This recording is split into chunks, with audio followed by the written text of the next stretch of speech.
ini tentang Qarun, ya. Dalam surah Al-Qasas ayat 79 sampai 80, saya bacakan dulu. A'udzu billahi minasyaitonir rajim.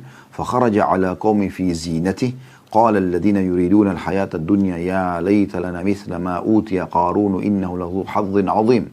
Wa qala alladziina utul 'ilma wailakum thawabullahi khairun liman amana wa 'amila shalihan.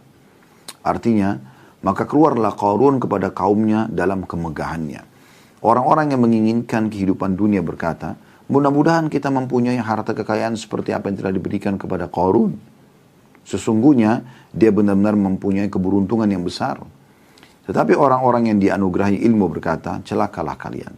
Ketahuilah bahwa pahala Allah lebih baik bagi orang-orang mukmin dan beramal saleh.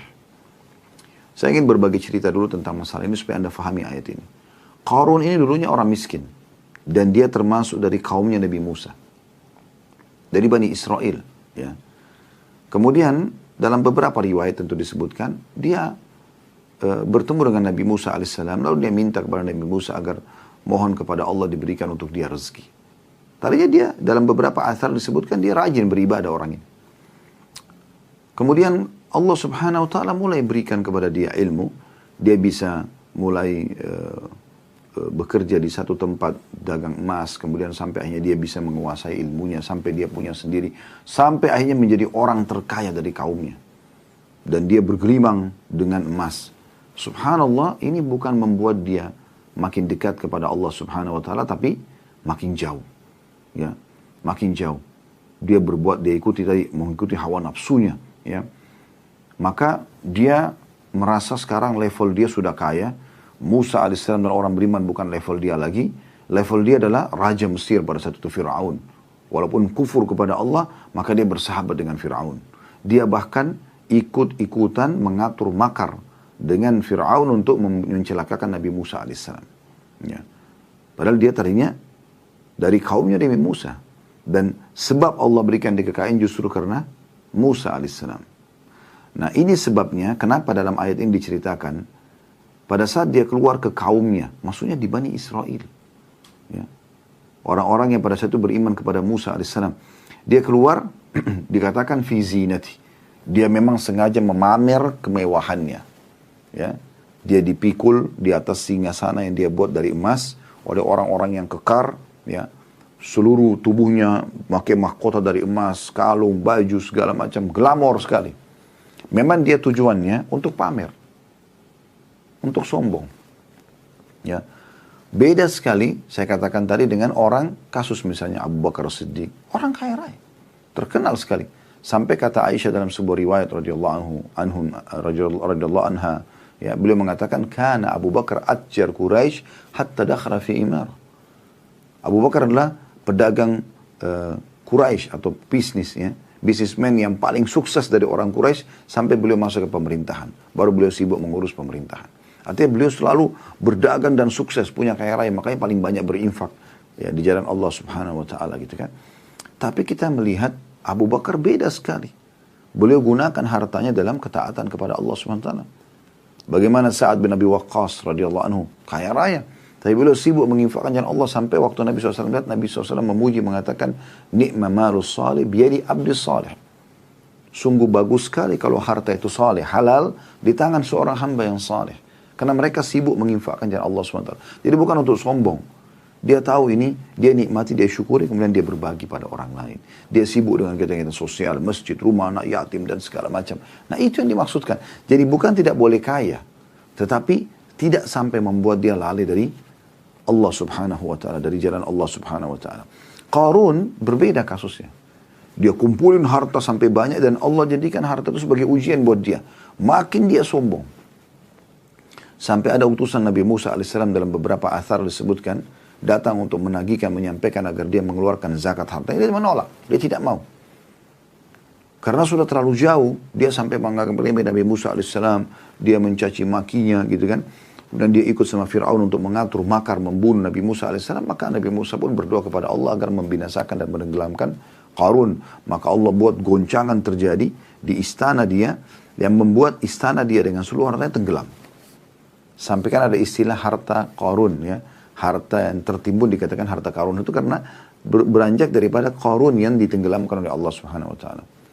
Dan pada saat itu ada beberapa orang dari Bani Israel kalau waktu melihat lewat yang imannya masih lemah, dia mengatakan, luar biasa nih, kayak orang lewat dengan mobil yang mahal, dengan penampilan yang glamor gitu kan.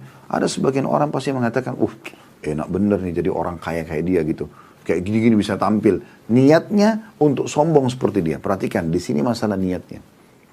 Maka ini yang ditegur oleh Allah Subhanahu wa taala. Ini yang disebutkan oleh Imam Nawawi dalam bab ini gitu. Tapi kalau orang melihat orang lain kaya, Allah berikan dia kenikmatan, lalu dia mengatakan kalau seandainya, dan orang itu soleh, orang itu gunakan untuk rumah anak yatim, masjid, kegiatan-kegiatan sosial, bantu orang susah, dia pun menikmati ya. Lalu dia mengatakan kalau seandainya saya punya harta yang sama, maka saya akan buat, ini punya keutamaan. Ini berbeda sekali dengan kasus Qarun. Mudah-mudahan ini bisa difahami perbedaannya. Karena ada sebuah hadis Nabi SAW berbunyi, manusia itu 4.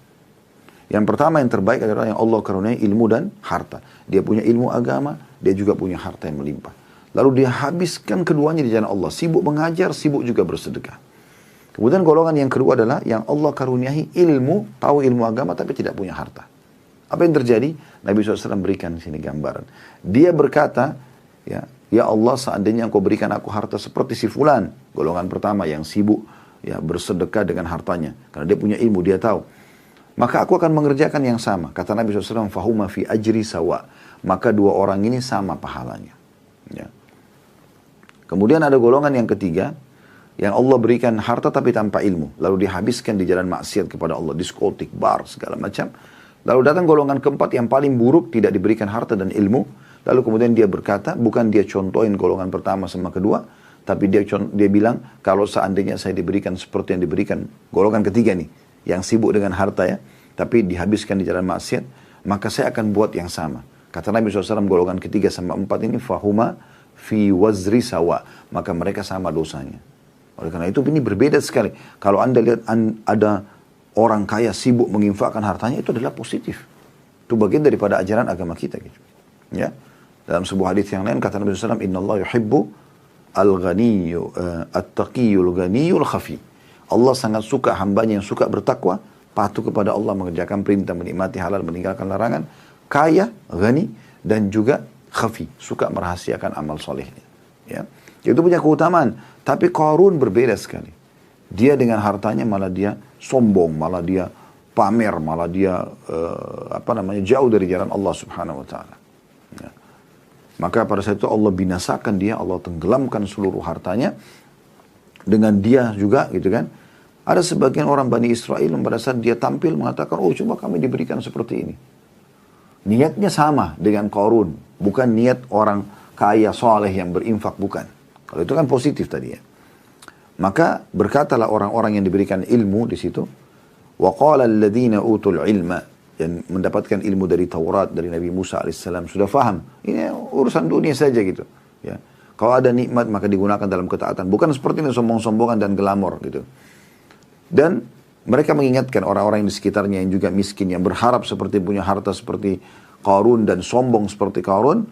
Wailakum, kenapa kalian ini? Kok ngomongnya begitu? Thawabullahi khairun liman amana wa amila salihah. Ketahuilah balasan di sisi Allah lebih baik bagi orang yang beriman dan beramal saleh. Ya. Maka itu untuk ada lanjutan ayat ini ya. Diceritakan setelah itu Allah SWT tenggelamkan Qarun. Maka berkatalah orang-orang yang kemarin berkata seperti itu, coba diberikan seperti Qarun. Ya, mereka malah bersyukur tidak diberikan seperti yang diberikan Qarun. Karena khawatir kalau niatnya sama maka akan ditenggelamkan. Dan pada saat itu ada beberapa orang Bani Israel sempat menggali di titik yang mereka anggap tadinya mereka tahu itu adalah istananya Qarun dan tenggelam. Allah belah bumi, Allah tenggelamkan semua. Lalu sampailah berita dari Nabi Musa alaihissalam kalau Allah sudah menakdirkan tidak akan pernah lagi ada yang bisa menemukan harta tersebut. Allah sudah timbun, nggak akan mungkin ada yang bisa menemukannya. Dan sampai hari ini tentu tidak akan, dan sampai hari kiamat tidak akan ditemukan harta Qarun itu, ya, karena memang sudah begitu keputusan Allah Subhanahu wa taala.